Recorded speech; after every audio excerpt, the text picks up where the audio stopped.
Halo Sobat Noba di seluruh benua. Gimana nih?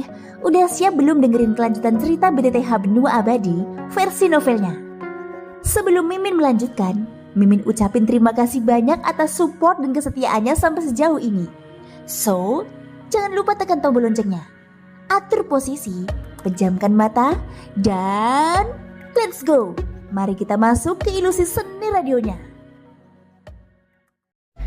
Halo Sobat Noba, melanjutkan cerita dari episode sebelumnya ya. Semoga kalian suka. Di episode sebelumnya, setelah mengalahkan Yan Yuan dari sekte boneka Dewa Mayat, Xiaoyan mendapatkan banyak cincin penyimpanan dari hasil rampasannya. Selain itu dia juga mendapatkan peti mati Dewa Iblis, yang mana bisa dijadikan wadah untuk memurnikan mayat di ranah keabadian dewa. Xiaoyan menggunakan kekuatan jiwanya untuk menghapus segel jiwa yang ditanam Yan Yuan. Setelah itu peti mati Dewa Iblis keluar dari kabut merah dan mengambang di depannya. Seluruh tubuh peti mati ini berwarna merah tua. Di sisi atasnya diukir dengan 9 tekstur berbeda. Mereka semua tampak seperti 9 monster yang belum pernah dilihat Xiaoyan. Ketika menatapnya untuk waktu yang lama, gambar tersebut rasanya seperti menggeliat. Bahkan Xiaoyan masih bisa merasakan tekanan kuat yang terpancar darinya. Tidak buruk. Peti mati ini memang merupakan harta karun, ucap Xiaoyan menunjukkan ekspresi puas. Setelah itu dia menyimpannya ke dalam cincin penyimpanan khusus. Bahan peti mati ini sangat keras.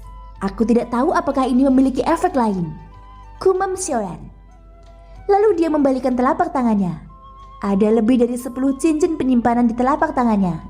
Ini semua sesuatu yang dikumpulkan oleh Yan Yuan. Kekuatan jiwa Xiaoyan menyapu satu persatu cincin penyimpanan tersebut. Namun ekspresi kekecewaan langsung muncul di matanya. Ada beberapa hal, tapi kebanyakan tentang pemurnian boneka. Pada dasarnya tidak berguna bagiku, ucap Xiaoyan sedikit mengernyit. Segera setelah itu dia mengeluarkan pita penekan jiwa. Xiaoyan mengibarkan pita penekan jiwa, kemudian kabut ungu muncul. Kabut ungu ini tak lain adalah iblis Yetian. Apa yang ingin kamu lakukan? Mengapa kau membangunkanku? Ucap Yetian. Ada perang besar yang akan terjadi. Apakah kamu tertarik? Ucap Xiaoyan. Yetian adalah roh jahat. Dia lahir karena perang. Semakin intens peperangan, semakin kuat kekuatannya. Ini karena sumber kekuatannya berasal dari menyerap roh jahat. Perang besar? Aku tidak tertarik. Kamu tidak akan membiarkanku pergi, ucap Yetian berkata dengan marah. Aku bisa berjanji padamu, setelah perang ini berakhir, aku akan melepaskanmu, ucap Xiaoyan. Aku tidak percaya, jawab Yetian dengan tegas. Mengapa? Tanya Xiaoyan. Aku tidak percaya karena aku tidak percaya. Katakan padaku, sudah berapa lama kamu menahanku di sini?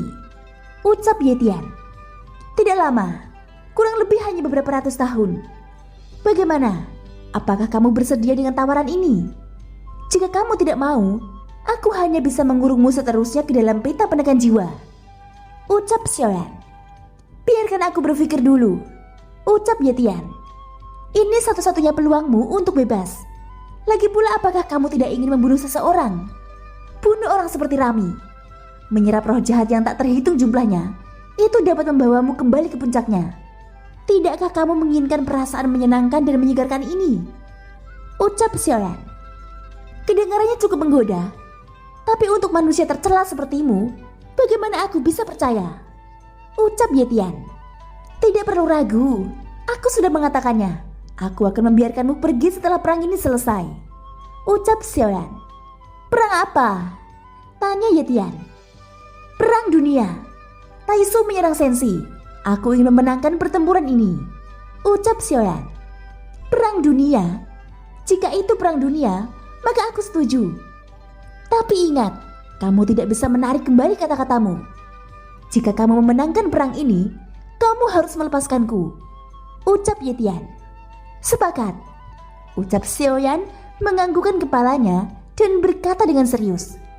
Aku mencium bahwa tempat ini dipenuhi dengan roh jahat. Mari kita lihat apakah kita bisa mulai dari sini, ucap Yetian. Kamu tidak ingin melarikan diri kan? Ucap Xiaoyan mengangkat alisnya. Cih, Manusia tercela, aku bukan kamu. Dan esensiku masih di dalam pita sialanmu ini. Di mana aku bisa melarikan diri?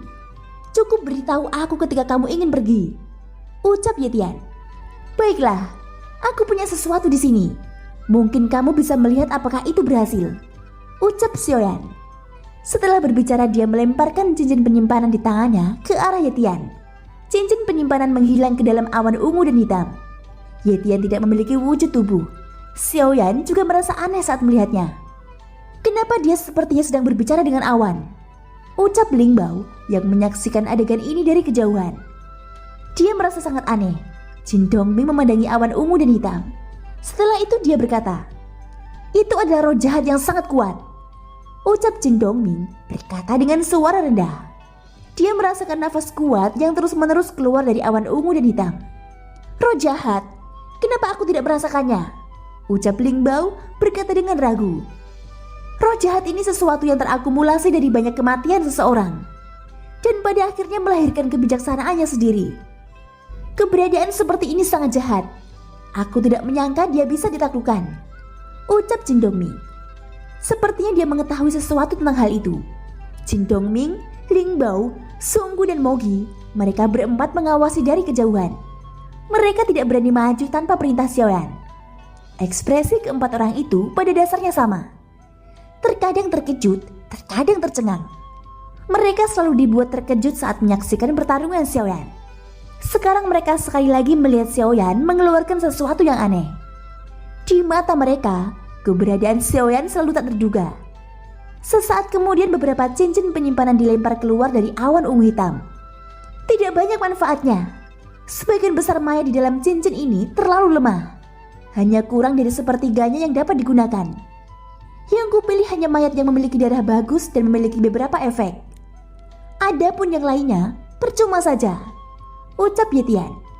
Berapa lama waktu yang kamu butuhkan untuk membentuk pasukan boneka iblis? Tanya Xiaoyan. Kondisi Sensi saat ini tidak diketahui. Xiaoyan masih ingin kembali dan melihatnya. Hanya mengandalkan dukungan dari dunia iblis kuno, Xiaoyan khawatir masih ada beberapa kesulitan. Dia masih harus mengandalkan diri sendiri. Jika dia mampu membentuk pasukan boneka iblis yang kuat dan menambahkan armor Dewa Void yang dia kumpulkan dan memberikannya kepada setiap boneka, ini akan membuat kekuatan bonekanya lebih kuat. Taisu ingin menyulut perang dengan perang. Kemudian Xiaoyan bisa melakukan hal yang sama dengan mereka, menggunakan metode mereka melalui armor Dewa Void. Untuk mewujudkan semua ini, Xiaoyan perlu bekerja sama dengan Yetian. Itu karena Yetian bisa membuat pasukan boneka yang kuat. Setelah memakai armor Dewa Void, kekuatan tempurnya tidak hanya tidak lebih lemah dari Taisu, mungkin bahkan lebih kuat. Pada saat ini Yetian mengeluarkan mayat yang ia pilih dari cincin penyimpanan. Semua mayat ini membeku dan menggantung di depan awan ungu hitam. Tapi pada akhirnya Yetian hanya memilih kurang dari 10. Bahkan tidak sampai sepertiganya. Meski banyak mayat, tapi kebanyakan dari mereka terlalu lemah, atau kerusakannya terlalu serius. Untuk menjadi pasukan boneka iblisku, setiap orang harus menjadi elit, ucap Yetian. Ia hanya memilih 10 mayat ini. 2 di antaranya adalah binatang buas dan makhluk kehampaan. Terserah kamu untuk memutuskan, ucap Xiaoyan. Dia tidak keberatan. Semakin kuat pasukan boneka iblis yang diciptakan oleh Yetian, maka semakin baik bagi Xiaoyan. Dalam hidupku, kamu adalah satu-satunya orang yang aku benci. Tanpa diduga suatu hari nanti akan terjadi sebuah kerjasama dengan manusia paling hina di dunia. Sungguh luar biasa, ucap Yetian. Thank you guys sudah mendengarkan ceritaku di episode kali ini sampai akhir. Ikutin terus kelanjutan episode-episode berikutnya ya. Jangan lupa subscribe, like, dan komennya. Semoga hari kalian menyenangkan. Sampai jumpa dan bye-bye.